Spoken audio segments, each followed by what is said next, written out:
No, you do it. We'll now call this meeting of the Jacksonville City Council to order. I want to welcome everyone who's come to the meeting tonight, who's in attendance, and also those that are watching the meeting on G10 television. We have a house full of folks tonight. To get started, though, we are going to stand up here, and the Pledge of Allegiance is going to be led by Councilmember Brian Jackson, followed by the invocation. Please stand.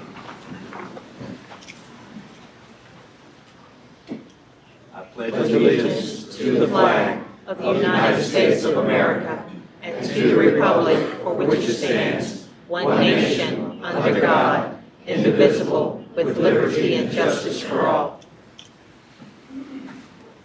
Our Heavenly Father, we pause this evening, as always, to give you thanks, to acknowledge your blessings and benefits that you so graciously bestow upon us individually and upon us corporately as the city of Jacksonville.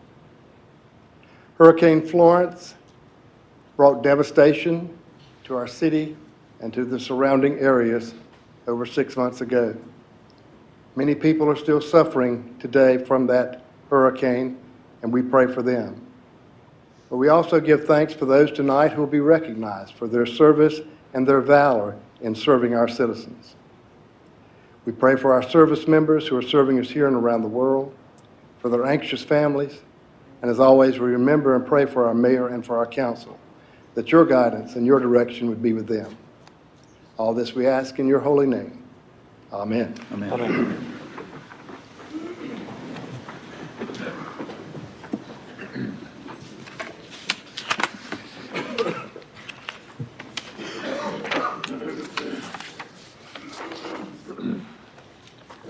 Council, I would entertain a motion to adopt the agenda for tonight's meeting with the addition of item 3A. You should have a copy of a budget amendment accepting $20,000 from the Division of Coastal Management for the marine sewage pump out grant. We'll add that to the consent agenda for tonight. Move approval. Second. Any discussion? Hear none, all in favor signify by saying aye. Aye. All opposed? Motion carries.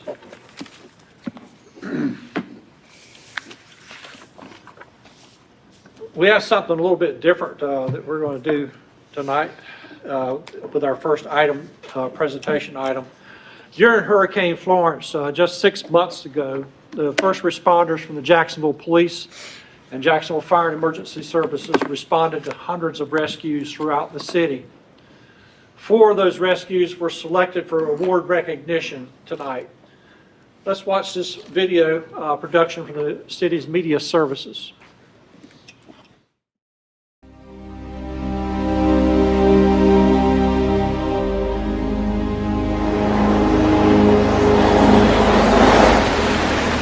Jacksonville 911 emergency. What is the location of your emergency? I am at the Triangle Motel. The roof just caved in. I can see the sky, and the front roof is leaking so badly everywhere. Everything is soaked that I'm afraid the ceiling's going to fall in. The rooms are caving in? Ceiling is caving in. The woman that was next door to us, hers is already caved in. The roof is gone, they said. We received a call from some citizens at the Triangle Motor Inn. So we drove out the Triangle Motor Inn. It was kind of challenging because power lines were down, tree limbs were down, so we had to find a way there. We got up to the room, noticed there was a pretty good sized hole in the ceiling of this room. And then we looked up and we saw that half of the roof was completely gone and half of the other half was sitting there flipping, still on it, kind of like on a hinge. These folks were pretty scared. They didn't know what the condition of the roof was, and so we just ensured everybody was okay in that particular room. Chief Lee from the fire department showed up and we talked about what we could do with them. It was obvious that we needed to relocate all these people, and the challenge was going to be how.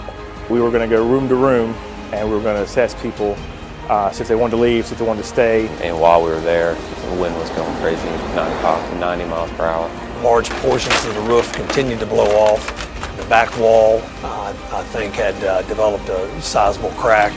and we weren't sure if it was going to stay or not. The balcony on the second floor was flying off like over our heads. Then we determined that everybody was going to pretty much go, and most people were on it, and we just started shuttling people. So we had people that were taking their own cars, we had people that were getting in the battalion vehicles, we had the other battalion chiefs come out with their vehicles as well. I've got 12 people here that do not have transportation. We'll have to shuttle. I'm en route back to the Center for Public Safety behind 2 vehicles, and I've got 6 passengers in my vehicle. We have one gentleman up here that does want to come now, that the roof is trying to come up more. He has a dog, no kennel. So this went on for a couple or 3 hours that we were out there. As we were searching through rooms, ceilings were blowing off, part of them are blowing off, part of them are collapsing in. Some people don't want to leave their belongings and everything they have there. It's a pretty intense situation. When people have the thoughts that they're going to lose everything they have. They wanted to stay, the ones particularly in the downstairs, and I think a large part of that was that they had a lot of their belongings there. They're trying to shove everything they could into vehicles that we had and things, trying to save, because all of them had everything in those rooms. The shelters weren't open at the time, so we had to utilize the Center for Public Safety to shelter. I mean, it was around 60 or over 60 people and a couple animals and those small children involved. First thing we wanted to do was make sure everybody had dry clothes. Everybody was soaked from the storm, so we had some clothes we were able to give them, some towels, and make sure that they were comfy at least. Later, I went back out to the Triangle Motor Inn and was able to see it in daylight, and it just reaffirmed that it was the right decision to evacuate all those folks. I was glad that we evacuated those people because there was potential for a lot of harm to a lot of people there.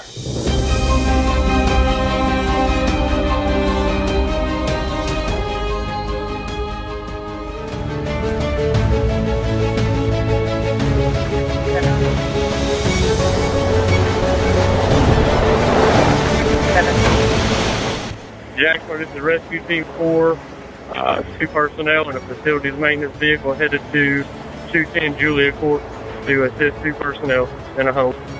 Copy. Our water rescue team was taxed at the time, and they had a facilities maintenance pickup truck outside with a small john boat on it. They pretty much said, all right, who around here is the best swimmer? And all my co-workers kind of pointed at me and they said, all right, you're going to these water rescue calls. Pouring rain that we went through, I don't know how much flood water to get over there, trees down on Henderson Drive. I really didn't think we were going to make it over there. There were trees down, power lines down. And we get to the top of the hill at Julia Court, and the whole bottom of the court was underwater. We got in the water and it was cold. It got deep and the water was moving, but like I said, it was neck deep, so we just swam up until we reached some ground on the house. We got to the house and the gentleman was standing there probably in about between waist and chest deep water. The wife was sitting on the kitchen table. We swam back to the truck to get the boat off the top of the truck. Put the boat in the water. I went on the front, Cook went on the back. Had to swim the boat to the house, and we got him and his wife and a couple of dogs loaded up in the boat. The current of the water was kind of like increasing, so we wanted to be safe and make a successful rescue. And so Gustavo had the rope with the boat, and he was up front and I was in the back. We were able to bring him back and load him in the truck. It was kind of cramped because it was a single cab truck, so we had I had his wife, I had him in the truck with the dogs, and Gustavo ended up having to ride in the back of the truck back to the station pouring rain. I'm a trainee, so I'm learning as I go and I'm learning everything. I'm getting all my certs, but a call like this, it just gives me a lot of experience. They were very thankful. We were able to get them there pretty safe, and they were asking me questions all the way back to the station, what was going to happen, and I told them, I said, well, we're going to have you a warm place and some dry clothes. I said, that's about what I know right now. I said, we got plenty to eat and we'll take care of you. Going on a call like this and being able to do it it's what we signed up for. We want to help, we want to serve the community.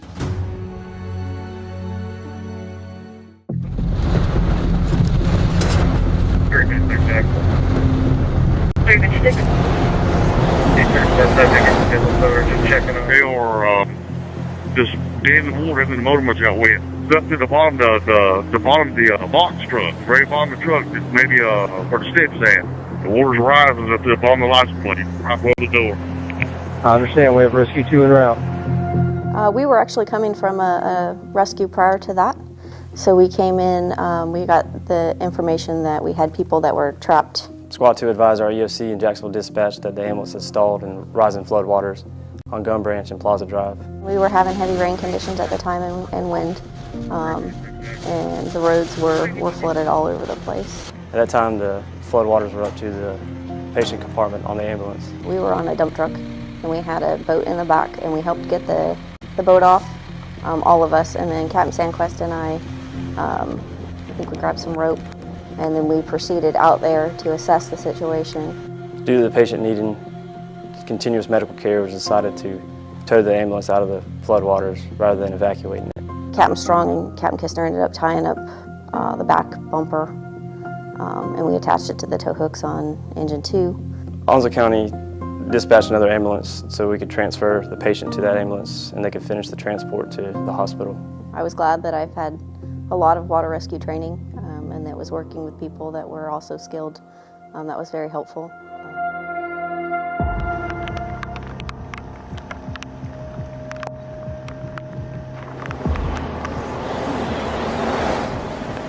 There's somebody in the New River on a white raft. It turned over. There were 2 people in the raft. One guy got back on the raft and got to shore. I was just notified that there is a report of a boat capsized with 1 person on it by the Sewell Bridge. We were at Station 1 when the call came in. We were dispatched for a dinghy and a raft that had overturned. Boat 2 was launched at Burton Place in the backyard of somebody's residence. And they advised that there was 2 subjects in the water, that they saw it capsize, and they didn't know where they went from there. We searched the area. When we canvassed the area, we were unable to find anything initially. They found the raft, but there was no one in the water near it, so we weren't sure if there were still people in the water or if they had made it to safety or not. Then we saw a bystander that was on the Sewell Bridge waving out towards the base area. Meanwhile, we were launching Boat 1 to get another boat in the water to help look for the victims, and a civilian vessel was in the water. One of our rescuers from Boat 2 jumped in the civilian vessel that was also out there trying to search. They both started searching for the victim. They located him and got him into the civilian vessel. It was approximately 400 yards past the Sewell Bridge where we located a gentleman who was holding on to the vessel that had capsized. Boat 1 and Boat 2 continued searching for the second victim because we weren't sure if the second victim was safe or not. There was a lot of waves that were coming in over our boat. We were on Boat 2, which is our smaller vessel. Not only are you hoping that they can swim and that they're still afloat, but you're also thinking about future recovery phases if you had to really go in the water. As we were starting to search, the operator of the civilian vessel actually said, "I was the other victim that was in the water." So he was safe as well. It was a positive outcome overall.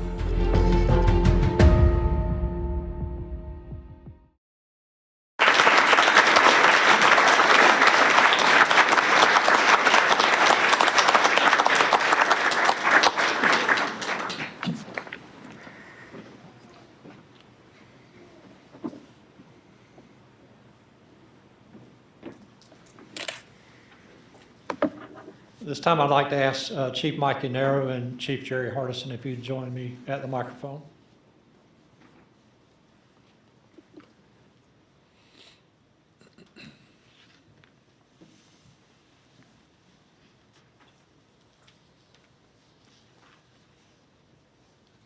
The first award is the Jacksonville Police Department Meritorious Service Award and the Jacksonville Fire and Emergency Services Meritorious Unit Citation for the response to the rescue at the Triangle Inn.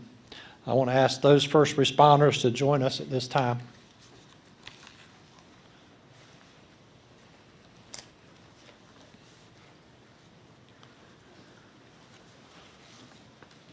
If you would call the names. Sergeant Richard Bean.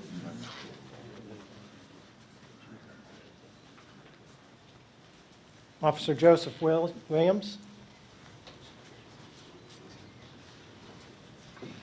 Battalion Chief William Lee.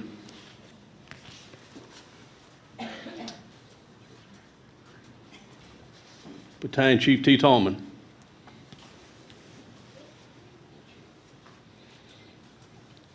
Assistant Battalion Chief Jeremy Foster.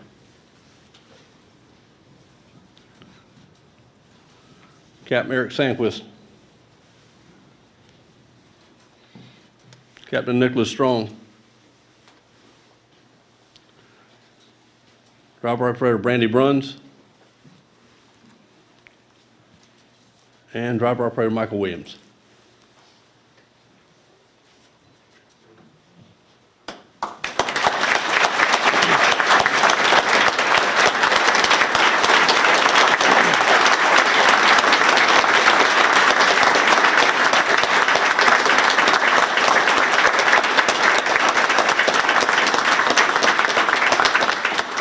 Let's form a couple of good lines here for pictures.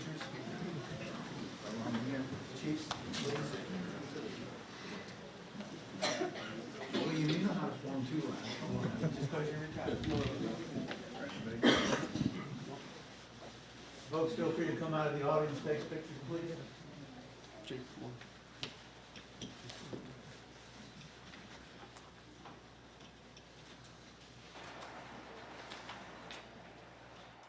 Ma'am?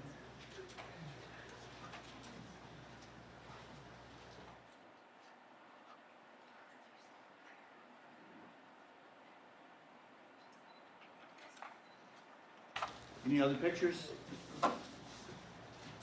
Got one more coming. Did you get yours? I got it. Any others? Let's give them another round of applause.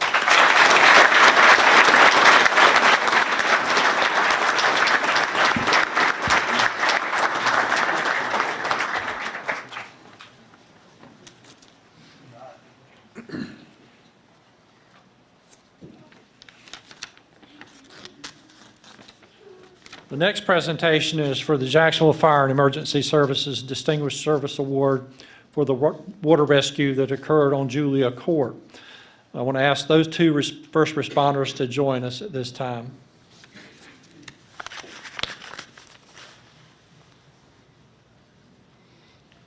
Driver Operator Brent Cook.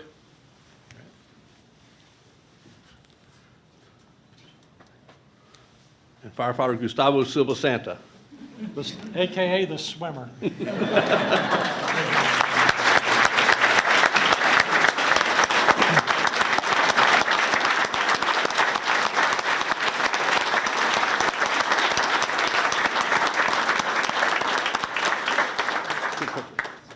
get some pictures.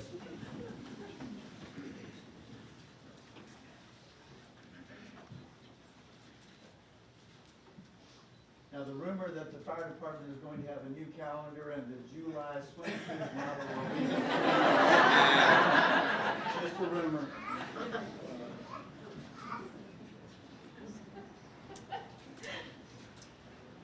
Any others? Let's give them another round.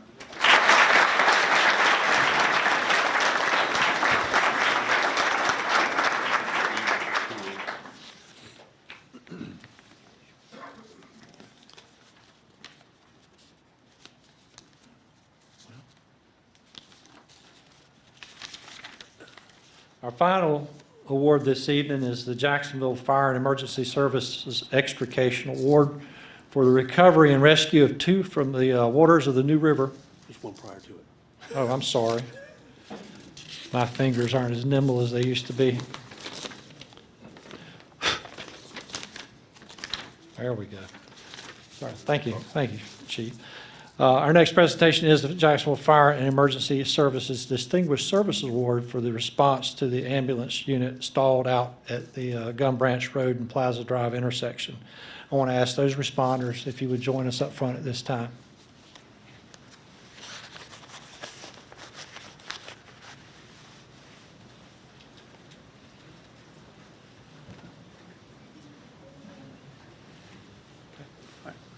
Captain Kevin Boer.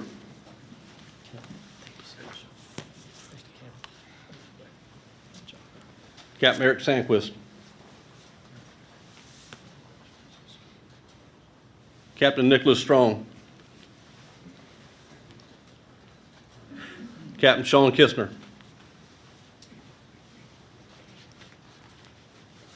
Driver operator Brandy Bruns. Driver operator Michael Williams. Driver operator Dwayne Messner.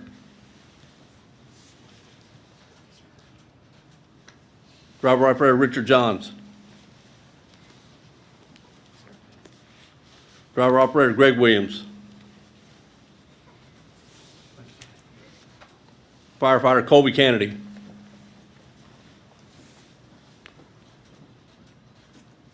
Firefighter Matt Van Voorhees. And firefighter Corey Anderson.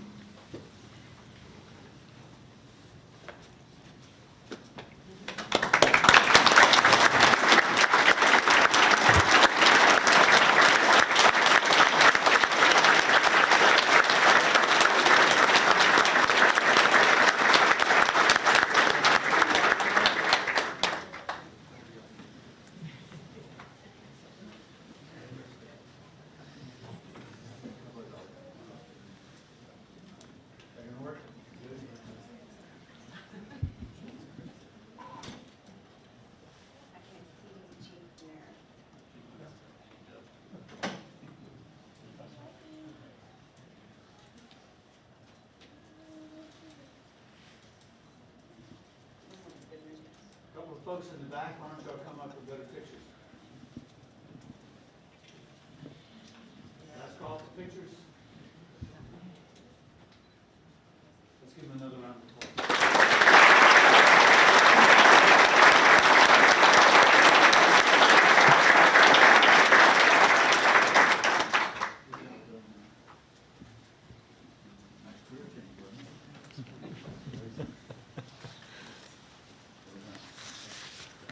Now we'll get it right this time. I think my fingerprints are wearing off. Can't turn pages anymore. All right. Now our final award this evening is the Jacksonville Fire and Emergency Services Extrication Award for the recovery and rescue of 2 from the waters of the New River off Burton Place. And I would ask those. They're ready to come up.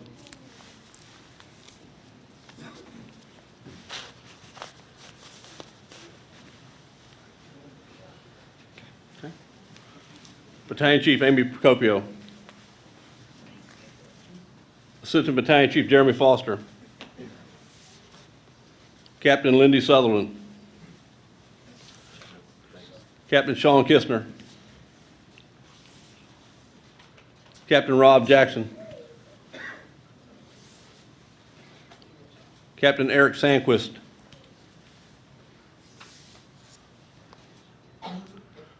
Driver operator Richard Johns. And driver operator Robert Hunt.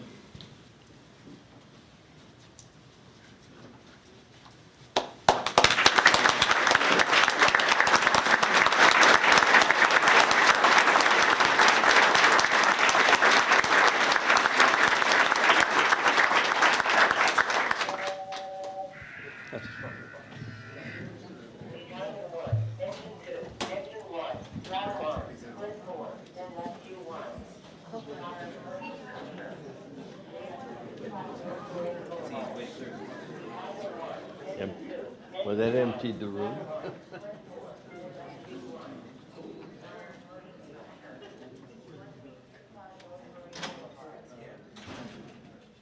Anybody else have photos? Please come up. And by the way, the guys in the police department can be okay. That was not the donut shop.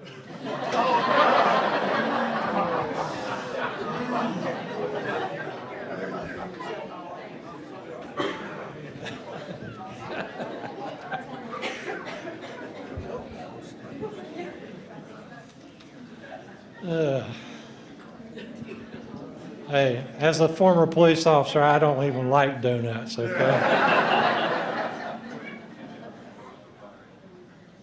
All right, we have some, we have a duty to do tonight, which I take a great deal of pride in. Of course, the first one was great too, I'll tell you what. Nothing like having great public servants that get out there and risk life and limb and for the people of this city. And we thank you so much for what you do. We're going to do some promotions now, and I'm going to read off a little bit of information. Well, actually, I'm going to have you come up first. I'm going to ask for Chris Funke, Mark Ketchum, and Dale Silence, and bring with you your family.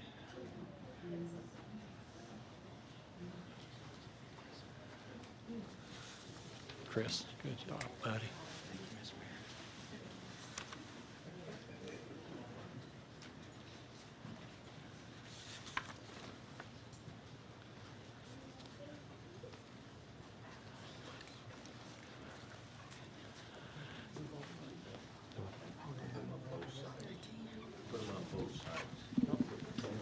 Dale, come on over. Yeah, we can balance this side a little bit over here. You're fine, Dale. You okay? How y'all doing? Christopher Funke is being promoted from sergeant to lieutenant. Chris grew up in our community as the child of two active duty Marine parents, graduating from Richlands High School in 2004. After attending basic law enforcement training at Coastal Carolina Community College, Chris began his law enforcement career with the Jacksonville Police Department in August of 2008. He has served in the Patrol Division and on the Community Response Team and was promoted to Police Officer 2 in April of 2013. He was promoted to the rank of Sergeant in May of 2015, serving as a supervisor in the Patrol Division and most recently as a supervisor of the Criminal Intelligence Unit. Chris is certified as a police training officer and bicycle officer and has earned the Advanced Law Enforcement Certification from the North Carolina Training and Standards Commission.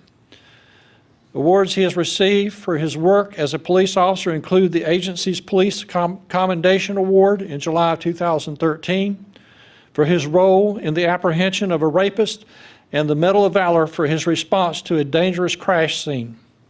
Chris and his wife Courtney have been married for 12 years and are parents to Lawson, age 5. Hey, Lawson.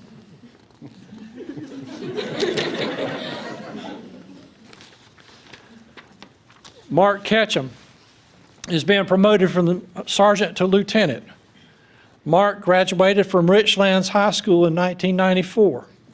He began his career with the Jacksonville Police Department on February 10, 1999 in the Patrol Division. He was promoted to the rank of corporal in May of 2008, serving in the Traffic Division. He was promoted to the rank of sergeant in June of 2009 and supervised a patrol unit until moving back to the Traffic Division as a sergeant in 2010. In August of 2012, he transferred to the Criminal Investigations Unit, serving as the supervisory sergeant. Mark holds an associate degree from Coastal Carolina Community College, a bachelor's degree in Criminal Justice Administration from the University of Mount Olive, and a master's degree in Justice Administration from Methodist University. In 2005, Mark received certification as a drug recognition expert, the first in Onslow County. He is a general instructor with the state of North Carolina and teaches in specialized areas such as motor vehicle law, radar, and standardized field sobriety testing. Mark also serves as an adjunct instructor for both the University of Mount Olive and Coastal Carolina Community College. He also holds the Advanced Law Enforcement Certification from the North Carolina Training and Standards Commission. He and his wife Tracy have been married for 22 years and are the parents of Emily, 19, and Sydney, 12.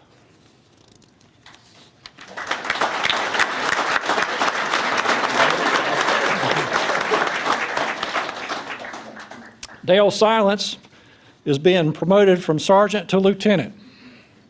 Dale graduated from Southwest High School in 1998. After serving as an agent with the North Carolina Alcohol Law Enforcement, he continued his law enforcement career with the Jacksonville Police Department on May 14, 2007, serving as a patrol officer. In 2008, he was selected as a member of the Community Response Team, focusing on street crimes. And in January of 2009, he was selected as an investigator and assigned to the Special Operations Division, working vice crimes that were prosecuted at the state and federal levels. He has served as a member of the department's tactical team since 2009, which included assignments as an entry team member and chemical munitions instructor. He holds certifications as a general instructor and specialized firearms instructor. He was promoted to the rank of sergeant in 2014 and assigned as a supervisor in the patrol division. In 2015, Dale was assigned as a supervisor to the Community Services Division, where he currently serves. Dale holds an associate's degree from Coastal Carolina Community College and the Advanced Law Enforcement Certification from the North Carolina Training and Standards Commission. He and his wife, Cheryl, have been married for 10 years and are parents of Ellie, 8. 8 years old. Too sweet. It's a great pleasure to administer the oath of office to these gentlemen.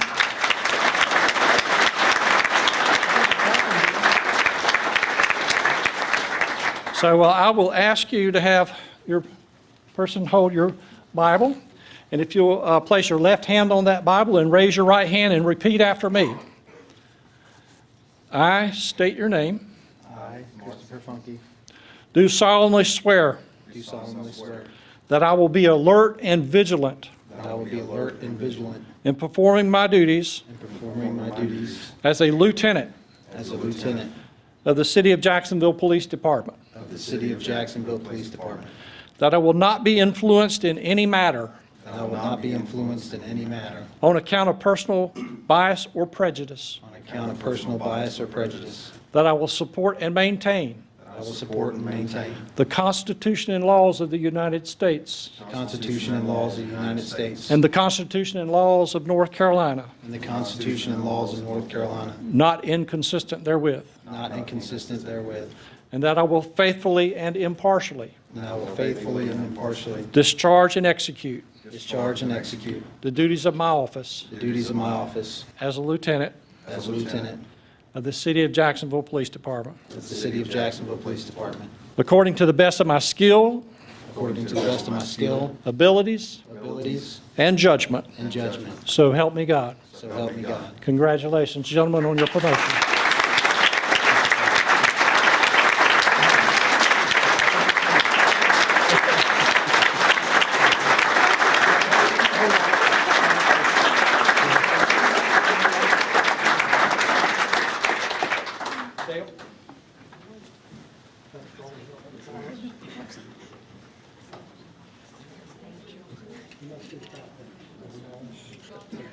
Now, for the pinning ceremony, we really encourage you to come up and get good pictures.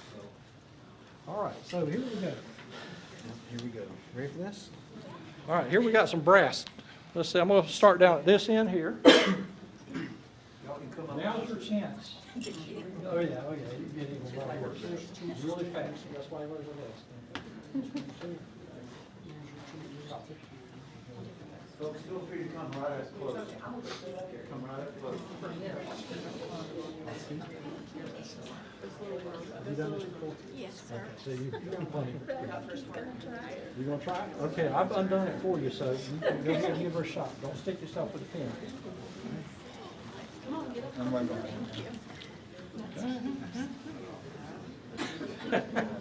Man. Let's see how much you dressed. You'll do that entirely.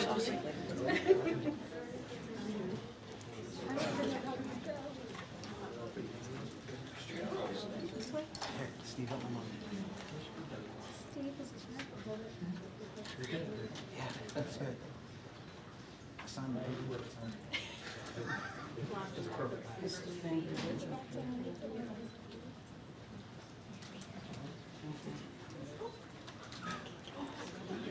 It's just an acorn. It's embarrassing. Come on.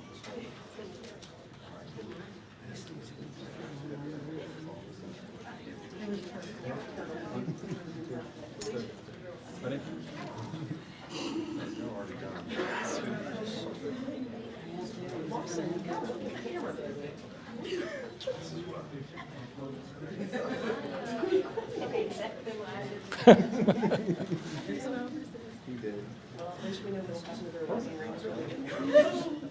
They're gonna attack you from both sides. That's right. Maybe not.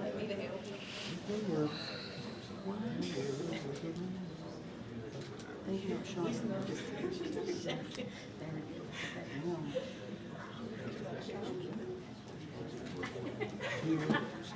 What do you think about that? Yeah, you want to? No, I'm just kidding.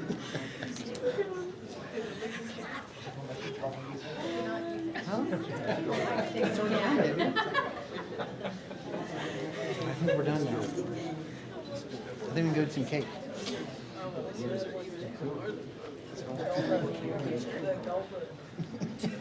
Just green America.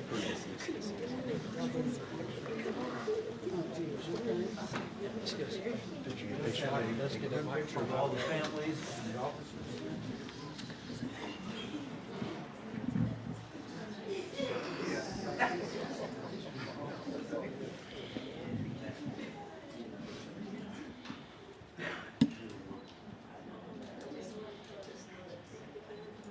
I'd like to ask members of the police department command staff if they would come up and take pictures also with this group.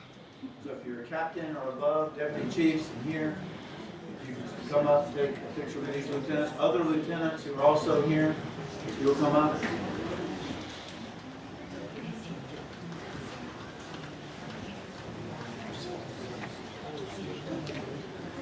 Why don't you folks step forward a couple of steps up and down here. Just like we did. Why don't y'all follow him?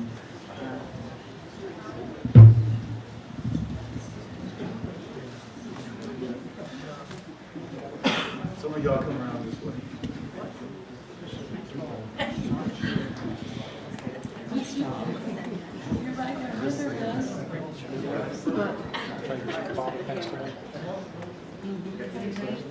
Yesterday. You live here? I think so.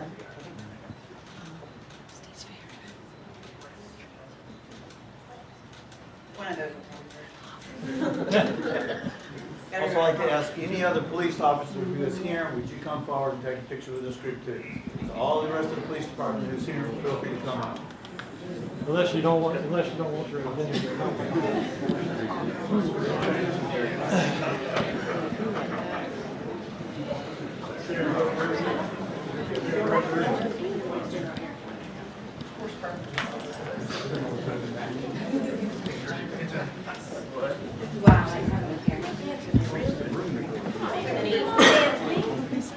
Anthony, call you out. Yes, come on. Come on, Anthony. We have a couple more coming. Yeah. Two more.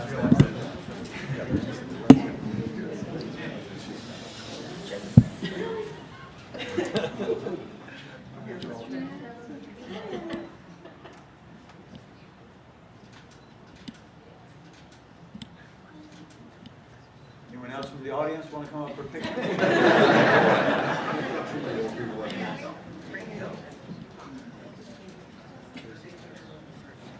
All right, well done.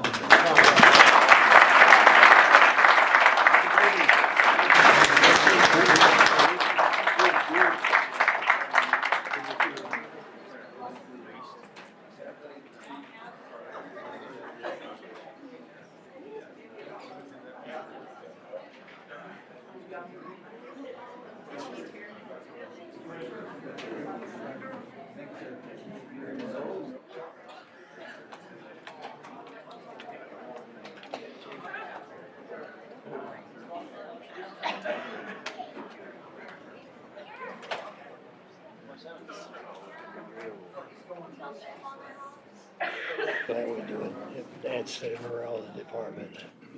Recognitions.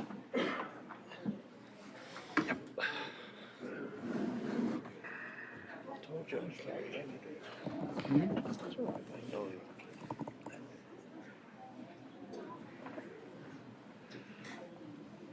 I want to thank all our public safety folks that come out tonight to witness, either to receive an award or promotion or to stand up for your fellow, your brother or sister.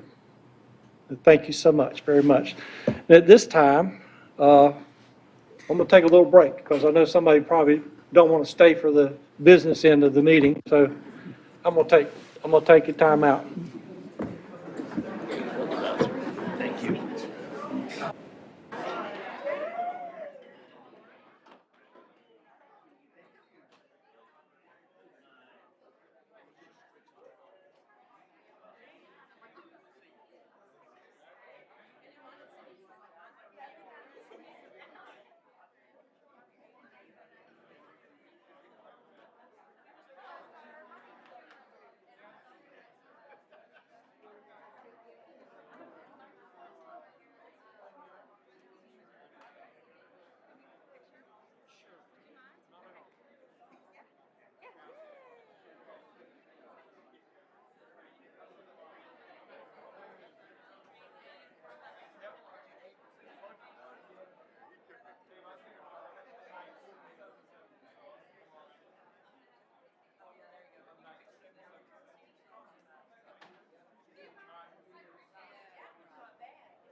Second team.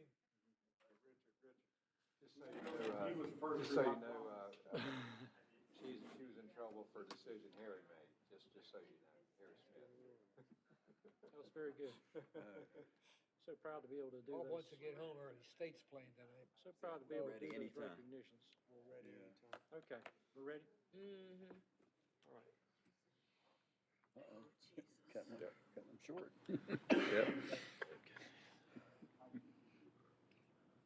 We have a section of public comment, but no one has signed up the sheet. Did anyone come in late that didn't get a chance to sign it and wishes to speak at public comment?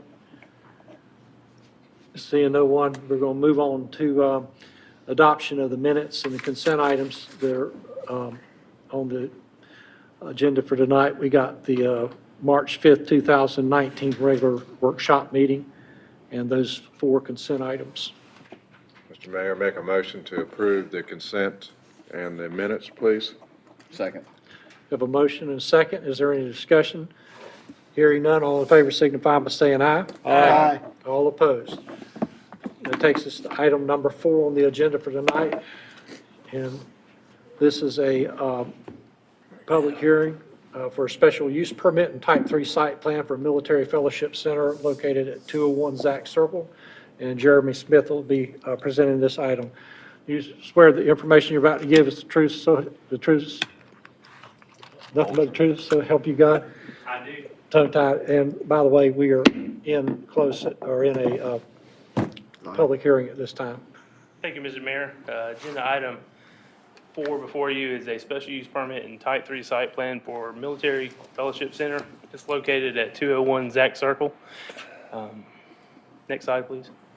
You'll notice the vicinity map before you showing its location. Again, it's between Zach Circle and South Shore Drive. The exact address is 201 Zach Circle. This application was submitted by Military Evangelism Incorporated.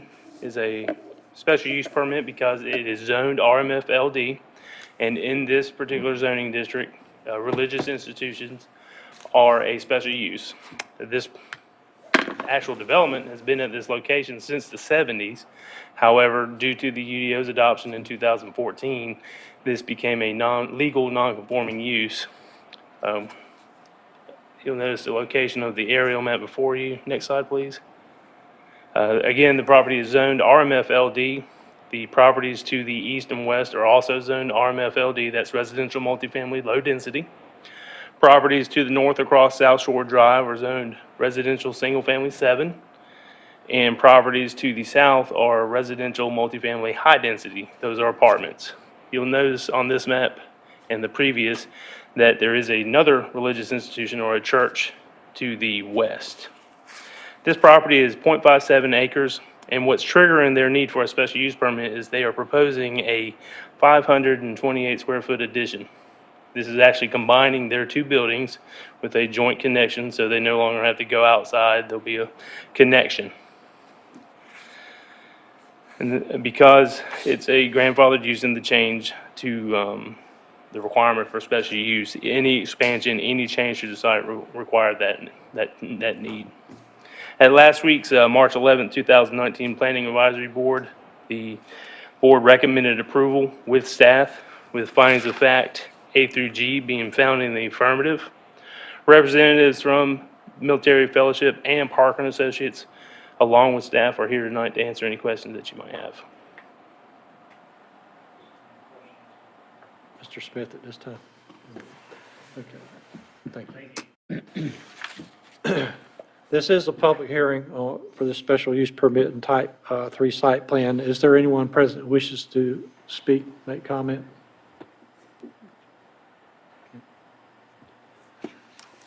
Hearing none, I will recess or close the public hearing and reopen the regular meeting. Council, you're being asked to approve the special use permit and site plan. Mayor Phillips, I make a motion to approve the special use permit and type 3 site plan based on the findings of fact A through G being found in the affirmative. Second. I have a motion and a second. Is there any further discussion? Hearing none, all in favor signify by saying aye. Aye. All opposed, motion carries.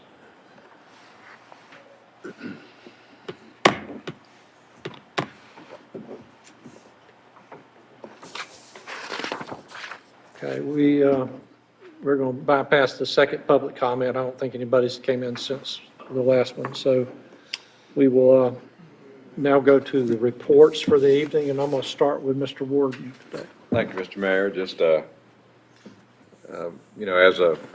a city councilman, I was very proud of our police and fire and the response during hurricane. And then as the bigger role as a citizen of Jacksonville, I'm glad that my family can rely on the professionalism and the bravery of our police and fire folks, and it does help you sleep a little better tonight. And just very, very pleased, very proud, and just glad that I live in the city. So thank you, Mr. Mayor. Thank you. That's all I have. Mr. Thomas? No report, thank you. I support what Councilman Warden said about our police and fire. What an awesome group of men and women that we have that pull together in spite of some of the difficulties and loss that they may have had personally to see to the needs of the citizens of Jacksonville. So we thank you for your service that you give to us every day, particularly when there is danger around us. Last week, I had the opportunity to represent the city of Jacksonville at the National League of Cities on the board of directors, and what an awesome experience that was.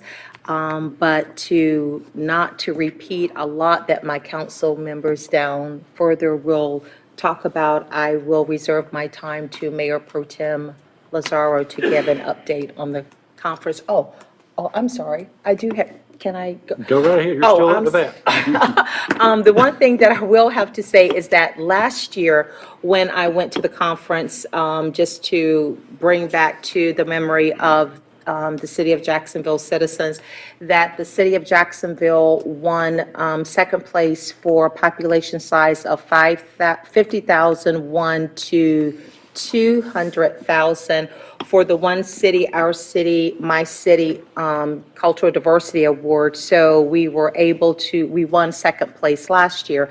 So this year, believe it or not, the city of Jacksonville won first place with the Open Eyes Wide for the Human Trafficking Award. So 2 years in a row, the city of Jacksonville has brought home the National League of Cities Award, last year being second place and this year being first place. So kudos. They did the award ceremony a little bit differently, so I did not bring the award physically back home. They're going to be mailing that to us, so once we are in receipt, we can present that. So kudos to the city of Jacksonville. Thank you. Mr. Jackson.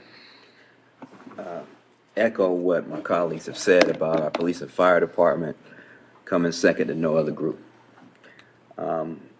As Dr. Washington said, we attended the National League of Cities legislative conference, and I had the experience to actually sit with a lot of folks from the different military communities on to actually talk about actually being involved with the community to a greater level, and they're using a group called National Veterans Intermediary, where you're actually working with the organizations within your community to provide better services for the veterans, servicemen members, and so forth. So that was a great opportunity to see best practices that other people are actually doing throughout the country. Also, I got a chance to sit with the FAIR Committee, which is the Finance, Administration, and Intergovernmental Relations Committee for the first time. And we're talking about a lot of issues concerning the complete count. That's one of the biggest issues that we're facing.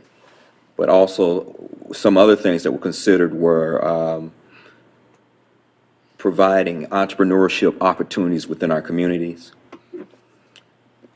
And we got a lot more to do in the future, and I'll be giving other reports as we go forward. That's all for right now. Okay. Mr. Bittner.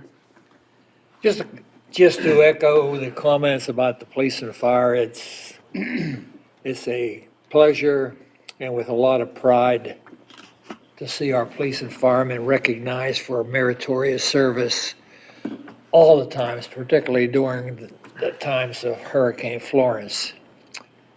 We've got some great bunch of ladies and guys providing us the best quality public service that I think is possible. I also thought during the presentations tonight in our work session and on some of the agenda items, people may wonder why sometimes we don't seem to have a lot of controversies come before council. And I attribute that, I think, to the fine staff our city manager has built to surround him, that they end up solving a lot of problems, working out difficulties with our citizens so they don't have to reach us. I think tonight at the agenda that someone did their homework on the state's Clean Water Management Act and produced a grant for $20,000 for something it's only a pump station at the marina, but it saves the taxpayers $20,000 just because someone did their homework. And we're preparing to issue citizen surveys for recreation that shows the quality of professionalism in that department, and not just the single out recreation planning, everybody else in the city. I'm just so proud that we have such a quality workforce to work for the citizens of Jacksonville, headed up by quality management and our attorney as well. Congratulations to our staff. Well said. Well said, Jerry. Great job. Mayor Pro Tem. Thank you, Mayor. I too would like to echo all the comments tonight. It's truly an honor to be associated with such great men and women that serve our citizens. And I'm always humbled during these type of ceremonies because it sort of brings back to reality why we are up here and doing what we're doing is because of them and representing the citizens and representing them. It just makes it all worthwhile. Incredible people, totally incredible. As was stated earlier, I also attended the National League of Cities Conference with my colleagues. Very good event. I will note that North Carolina had the largest collection of delegates there. We were number one with, I think, 192 from North Carolina, which is pretty significant. We were there to work on an infrastructure package. Across our country have failing infrastructure to the tune of approximately $4 trillion. And so we were advocating that work up at Capitol Hill. We also had I was there not only representing Jacksonville, but as the president of the North Carolina League. We hosted an event that honored all our mayors and elected, and we had very good representation there. Probably 112 people attended that event. It was very well done. I did attend several seminars, but one of importance was on opportunity zones. And I think the takeaway from the opportunity zones that we need to sort of pay attention to is that while these opportunity zones have been designated, that's about as much as the federal government's going to do. The real important part is what we do as localities. We need to develop vision plans for those opportunity zones and strategic plans, and after making those developments, then go out and solicit for potential interested parties for that program. So the federal government's not going to go out of the way to make this happen. So it's going to be up to us to sort of develop those strategic vision plans for the opportunity zones, and we have two. I think that was a really good takeaway that we may want to consider at some point in time based on the ones that we have here. And let's see here. I think that there's many other things that I'll share with you on a personal note, but thank you very much to my colleagues that were there and all the work. Here, that's all I have. Okay. I'll mention March 9th, Saturday, March 9th, Dr. Woodruff Lily Gray,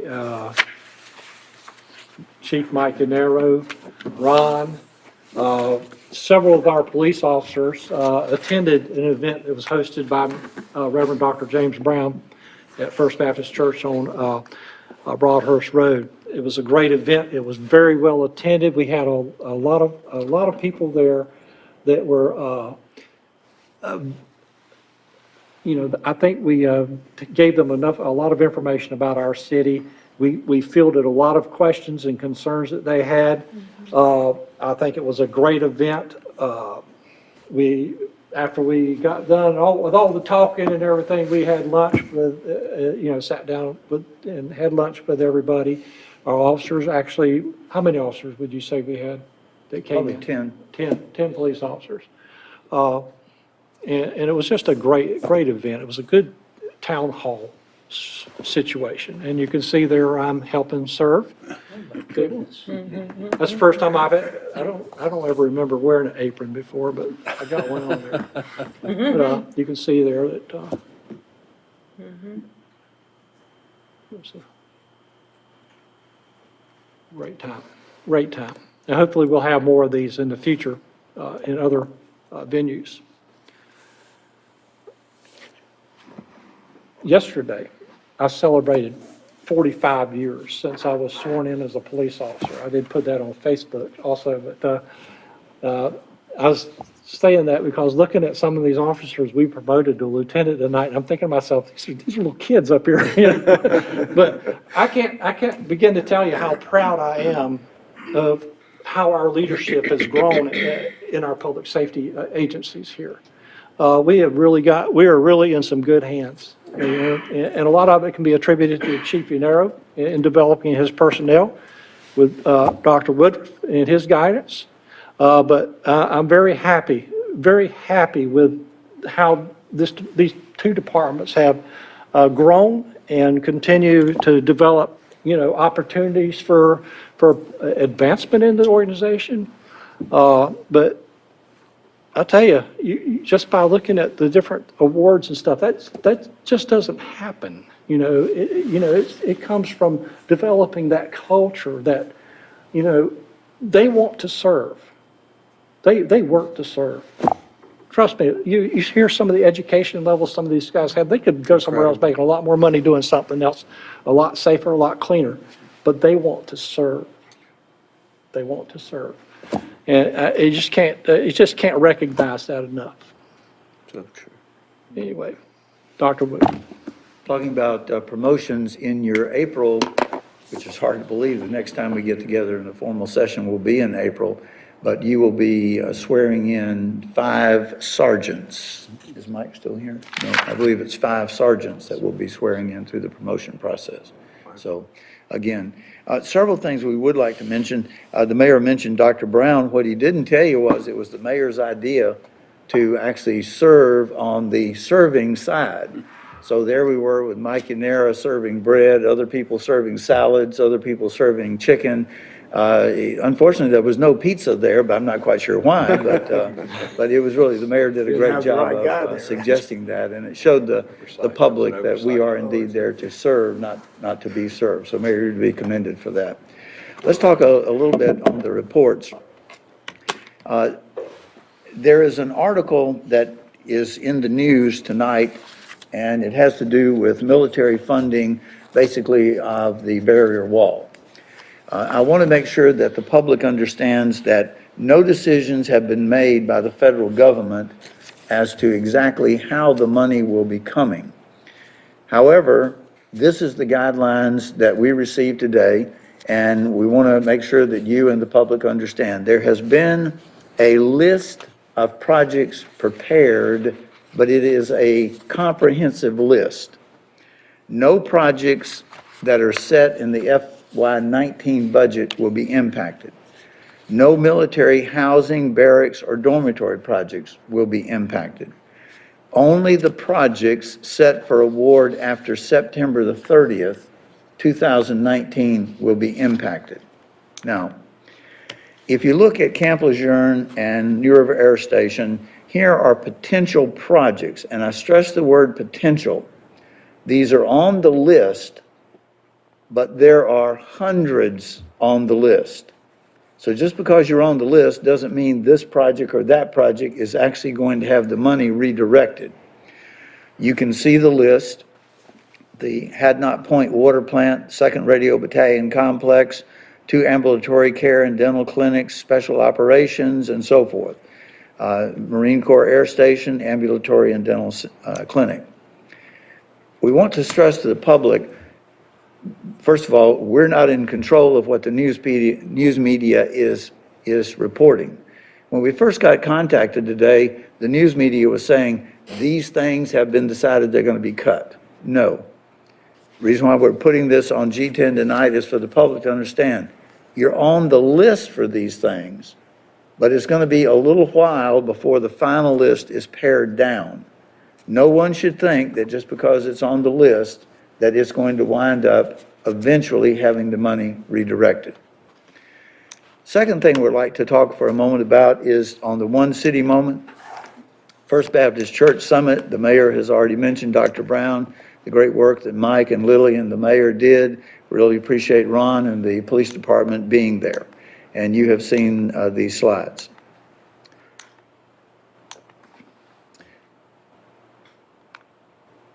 Now, Women Changing the World Awards, the True Justice International.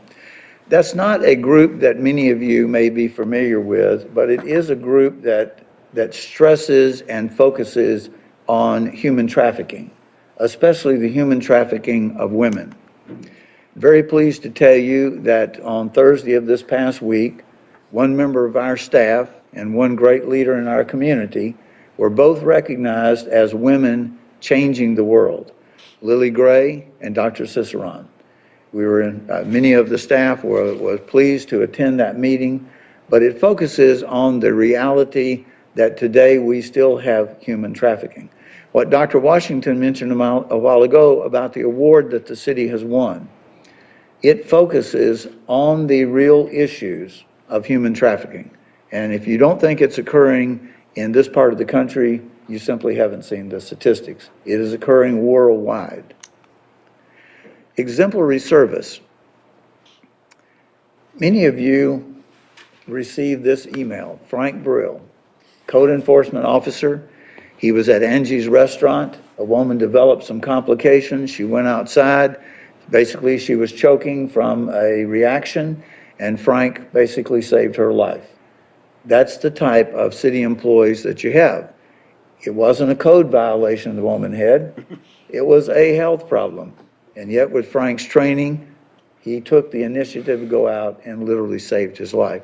Frank will be recognized by the management of the city. Rebecca Dawn. This was an interesting email that we received yesterday, and let me read it to you. I want to give a shout out to the recycling truck that runs the Parkwoods Elementary route.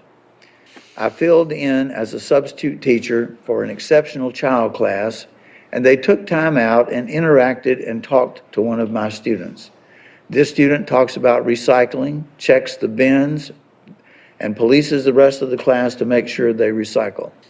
He was over the moon excited about this experience. He told the other teacher he loved her so much for letting him get out. I'm not an emotional person, but seeing his reaction and their kindness brought tears to my eyes and made my year. Thank you to your very excellent workers. Once again, it doesn't matter whether we're recognizing police and fire, or whether recognizing code enforcement, or recognizing a person who deals with your recycling. You have asked us to develop a culture of caring and customer service. That's what we have tried to accomplish for you and for the citizens. The last thing that I would like to mention, in the workshop tonight, there were 2 items relative to traffic safety for the public that did not see the workshop. When you're on Gum Branch, you need to be aware that there is a traffic light that has now been installed at Gum Branch and Plantation. It is currently not active, but it should go into active mode as far as yellow flashing within the next several days, and then should go into the full mode in a week to 10 days. That is a traffic signal that has been needed for many years. The work of the city staff, specifically Anthony Prinz, should be awarded for the fact that that light is now installed. The other is a quick update that we received relative to Jacksonville High School. Over the last 30 days, a study has been conducted by the NCDOT, the Department of Transportation, and through a joint funding of the City Council, the DOT, and the school board, a series of lights that are called the HAWK, H-A-W-K system will be installed. What that will basically mean is that a pedestrian will be able to push a button. Literally, a red light will come on, stopping all lanes of traffic. We know that there are other improvements that have been made. We appreciate the public's attention, but again, this shows how your government does solve problems. With that, Mayor and Council, thank you always for your leadership and commitment to the city. John? No. Okay. With that, I would entertain a motion to adjourn. So moved. So moved. All those in favor signify by saying aye. Aye. All opposed? Well,